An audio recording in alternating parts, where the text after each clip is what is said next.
Yo, what's up guys? Welcome back again to my YouTube channel. Okay guys, nandito na naman tayo sa another tutorial. Tuturo ko sa inyo ngayon kung paano gumawa ng Sharingan Sky Replacement sa inyong Android gamit ang KineMaster. Pero bago natin simulan to, para sa mga bago, please don't forget to subscribe and click the notification bell for more updates. So, huwag na natin patagalin. Let's go! Yan, open na natin yung KineMaster.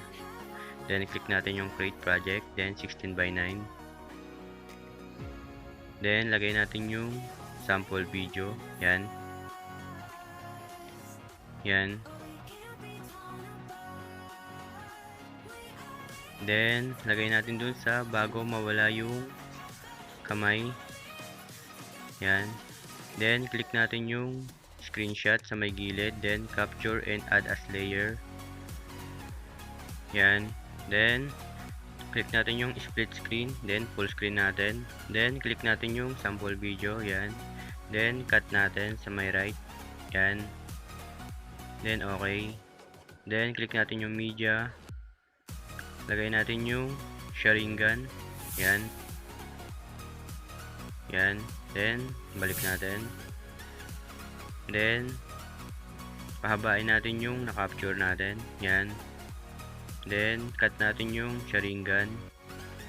Yan, cut natin sa may right. Yan, sa right. Then, okay. Then, click natin yung na-capture natin. Yan. Then, lagay natin sa may chroma key. Then, on lang natin. Then, lagay natin sa may sky, blue. Then, okay. Then, lagay natin sa may 55. Then, punta tayo sa may detail and curve. Yan. Then, ayusin lang natin. Konti. Yan. Ayusin lang natin. Yan. Yan. Yan. Then, okay natin. Then, click natin yung Sharingan. Then, click natin yung pan and zoom. Then, yung equals. Then, angat natin yung Sharingan. Yan. Angat natin. Yan. Then, okay. Then, click natin yung layer. Then, media. Yan. Click natin yung background. Lagyan natin ng black background. Tapos, click natin ulit yung black background. Gawin nating red. Yan. Then, lakihan natin. Yan, lakihan natin. Then, habaan natin. Then, okay. Then, click ulit natin. Then, click natin yung alpha. Bawasan natin yung capacity. Mga 25. Yan. Then, okay. Then, check natin. Yan. Then, export natin. Yan. Export lang natin. Yan, wait lang natin. Yan. Then, back natin.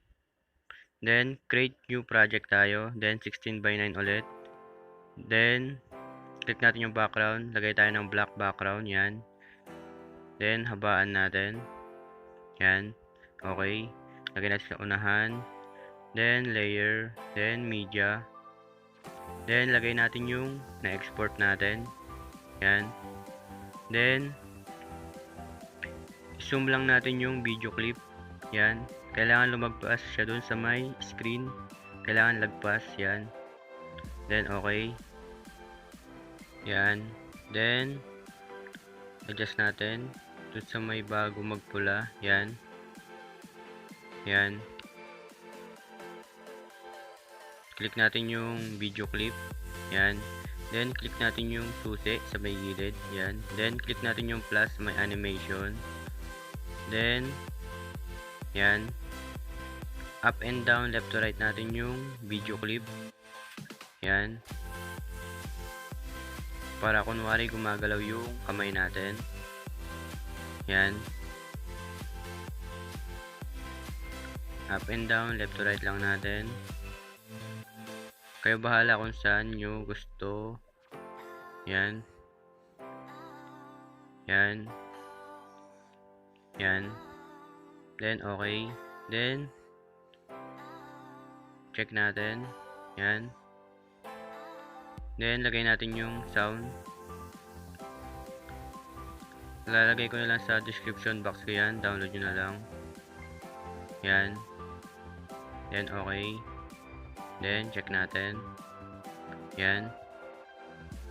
Nag-up and down, left to right siya. Yung video. Yan. Then, cut natin yung black background. Yan.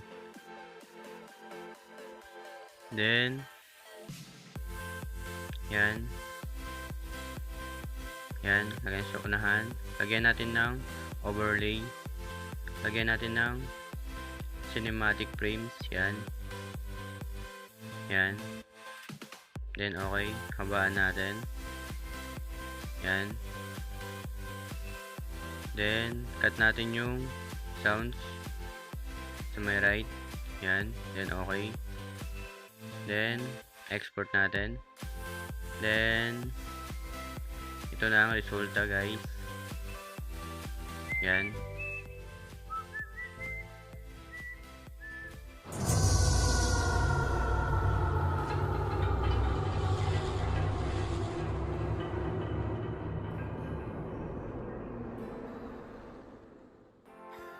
Yan guys, may bago na naman kayo natutunan. Please like, share, comment, and subscribe. And thank you for watching. And see you in my next video. Bye-bye.